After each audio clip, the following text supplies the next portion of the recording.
we've had an extraordinary period in Europe in particular of essentially 7 decades of relative peace.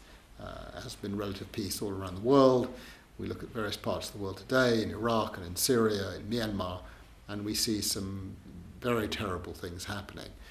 When the trial at Nuremberg opened on the 20th of November 1945, the hope was it would be never again, but the invention of these legal concepts has changed the world in certain ways, but it has not ended. It has not ended the horror. We're now seeing an assault on the global order that was put in place, an assault on the very idea of a global rules-based order. And to my mind, we need to resist what is happening. It's happening for complex reasons, no doubt. It's happening because of inequalities.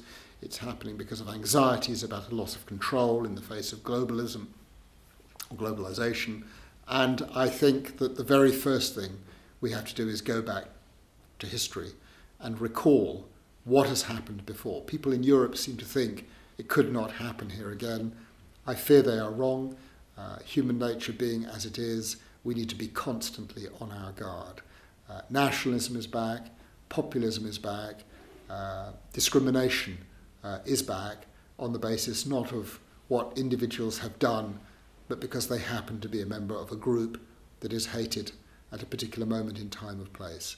So it's a moment of anxiety, but it's a moment which is different from 70 years ago, because then there were no such norms in place. Today they are, and it's about giving them effect and making sure they are applied and enforced, however difficult that may be.